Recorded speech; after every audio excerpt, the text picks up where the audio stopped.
দর্শক, নির্বাচনী তোড়জোড়ের মাঝে মনোনয়ন ঘোষণার যে উত্তেজনা, সেই উত্তেজনার মাঝে জুলাই সনদ এবং গণভোট নিয়ে যে রাজনৈতিক অস্থিরতা, যে কারণে নির্বাচন হবে কি হবে না সেই ব্যাপারে যথেষ্ট সন্দেহ রয়েছে, সেই আলোচনাটা গতকালকে থেকে একটু স্থিমিত হয়ে গিয়েছিল। কিন্তু এই স্থিমিত হওয়াটা বেশিক্ষণ স্টে করলো না।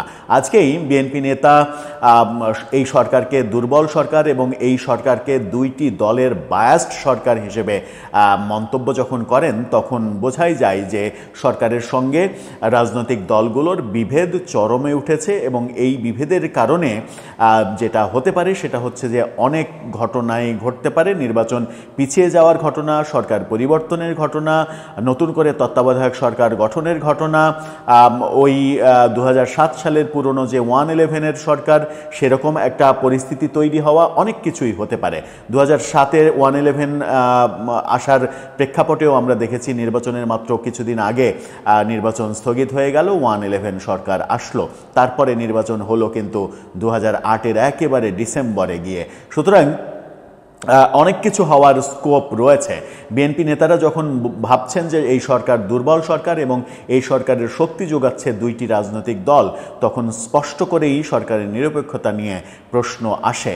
সরকারের নিরপেক্ষতা নিয়ে যখন প্রশ্ন আসে, তখন একদিন আগে সরকারের পক্ষ থেকে আবারও ওই রাজনৈতিক সমঝোতার কথা বলা হলো এবং রাজনৈতিক দলগুলো নিজে নিজেই সমঝোতা করবে এরকমটা বলা হলো। এরকম ক্রাইসিস মোমেন্টে বিএনপি নেতা সালাউদ্দিন আহমেদ তিনি ছুটে গেলেন তারেক রহমানের কাছে, যে তারেক রহমান কয়েকদিন আগেই মন্তব্য করেছিলেন যে এমন তো হওয়ার কথা ছিল না, নির্বাচনটা কি ঠিক সময়ে হবে।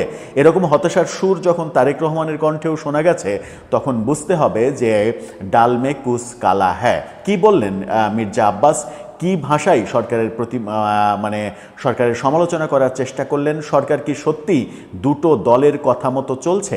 চলুন একটু দেখা যাক এই ভিডিওতে। থাকবেন পলিটিক্স টিভির নিয়মিত দর্শক। বলছিলাম, সরকারের আবারও কড়া সমালোচনা করলেন বিএনপির এক নেতা মির্জা আব্বাস, বিএনপির ডাকসাইটের নেতা। এবারে আগামী নির্বাচনে ঢাকা 8 আসন থেকে নির্বাচন করার কথা তার। মির্জা আব্বাস যেটা বললেন, তাকে নিয়ে ইন্ডিপেন্ডেন্ট টেলিভিশনের শিরোনামটা দেখলেই বুঝতে পারবেন। সেখানে তিনি বলছেন সরকারের কোনো শক্তি নেই, দুটি দলে ভর করে টিকে আছে। মির্জা আব্বাস কি ভয়াবহ সমালোচনা।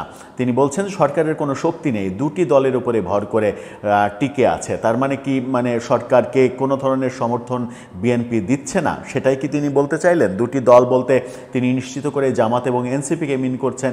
এই দুটি দলের উপরে ভর করে তারা টিকে আছে।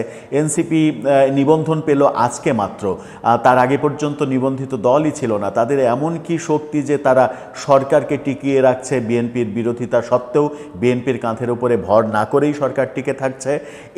এই ব্যাপারটাও আলোচনার ব্যাপার হতে পারে। তিনি বলছেন যে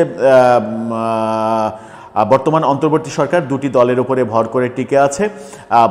আজ রাজধানীতে এক অনুষ্ঠানে এমন কথা বলেছেন। এ সময় বিএনপির এই নেতা বলেছেন বর্তমান সরকারের নিজস্ব কোনো শক্তি নাই, দুটি দলের উপরে ভর করেই টিকে আছে এই সরকার। আরও বলেন, আওয়ামী সমর্থকরা নির্দিষ্ট কোনো দলকে নয়, তারা দেশপ্রেমিক প্রার্থীকেই ভোট দেবে। খুবই গুরুত্বপূর্ণ একটা কথা বলেছেন তিনি, যে আওয়ামী লীগের সমর্থকরা দেশপ্রেমিক দলকে ভোট দেবে। সেই ক্ষেত্রে তিনি মূলত মিন করতে চেয়েছেন যে আওয়ামী লীগের লোকজন বিএনপিকে ভোট দেবে। কিন্তু প্রশ্ন হচ্ছে, গত 15 মাসে বিএনপির তৃণমূলে, ঢাকা থেকে শুরু করে তৃণমূল পর্যন্ত বিএনপির রাজনীতি কি সেরকমটা ছিল? সেরকম উদাহরণ কি তারা তৈরি করতে পেরেছে যে আওয়ামী লীগ নির্বাচনে অংশগ্রহণ না করলে আওয়ামী লীগের যারা ভোটার তারা বিএনপিকে ভোট দেবে?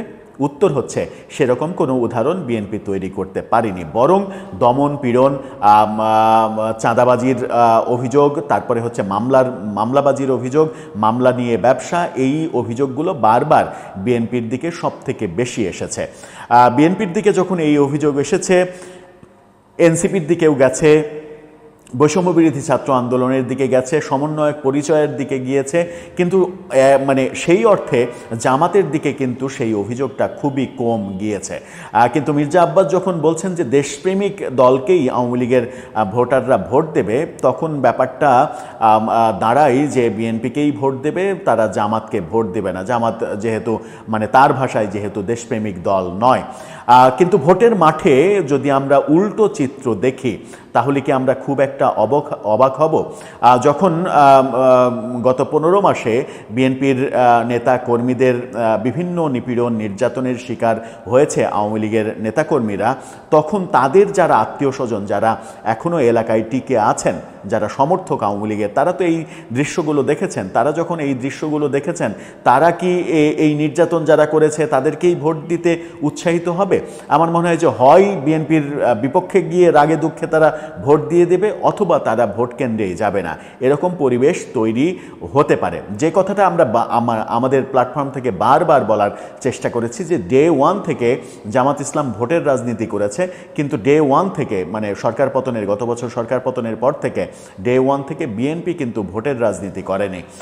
বিএনপি অনেক নেতাকর্মী মনে করেছে যে 17 বছর আমরা ক্ষমতাহীন ছিলাম, আমরা এখন ক্ষমতাবান হয়েছি, সুতরাং মানে ব্যাপারটা আমাদের সব কিছু আমাদের দখলে থাকতে হবে। এই ভাবনাটা মানে এই ভাবনাটার ভেতরে একটা ভাবনা তাদের কাজ করেনি হয়তো, সেটা হচ্ছে যে সামনে নির্বাচন হবে, নির্বাচন ফেস করতে হবে, নির্বাচন ফেস করে আমাদেরকে ক্ষমতায় আসতে হবে। তাদের ভাবনায় সবসময় একটা ব্যাপারই হয়তো ছিল যে নির্বাচন হলে তো বিএনপি, আওয়ামী লীগ নাই মানে বিএনপি এমনিই ক্ষমতায় যাবে।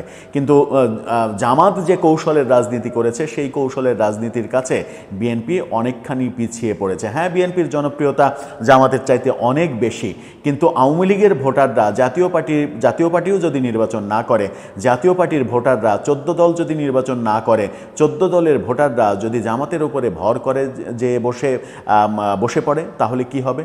তাহলে কিন্তু মির্জা আব্বাসের এই তত্ত্বটা খুব একটা কাজ করবে না। আগামী ফেব্রুয়ারির প্রথমার্ধে জাতীয় সংসদ নির্বাচন যেটা হবে, সেই নির্বাচনে এই তত্ত্বটা কাজে নাও দিতে পারে। সুতরাং মানে এখনও অনেক সময় রয়েছে। ফেব্রুয়ারিতে নির্বাচন, এখনও মানে 3.5 মাস মতো সময় রয়েছে। এই 3 মাস 3.5 মাসে আমার মনে হয় যে বিএনপির রাজনীতি এখন যে সমালোচনাটা গত 15 মাসে হয়েছে সেখান থেকে সম্পূর্ণ ইউটার্ন করতে হবে, 360 ডিগ্রি টার্ন করতে হবে। টার্ন করে এসে মানে একটা জায়গায় আসতে হবে, সহনশীল একটা জায়গায় আসতে হবে, যেখানে মানে অন্য দলের, বিশেষ করে আওয়ামী লীগ জাতীয় পার্টির ভোটাররা যদি তাদের দল অংশগ্রহণ না করে, তারা যেন এটা অন্তত মনে করে যে এদেরকে ভোট দিলে আমরা অন্তত মানে আমাদের অন্তত অশান্তি হবে না, আমরা শান্তিতে বসবাস করতে পারবো। এই ব্যাপারটা কিন্তু মানুষের মনের মধ্যে কাজ করবে। সুতরাং মনের মধ্যে পজিটিভ কাজ করানোর দায়িত্বটা কিন্তু আপনাদেরই। এখানে দুটো প্রসঙ্গ তিনি কথা বলেছেন। সরকারকে দুর্বল সরকার বলছেন,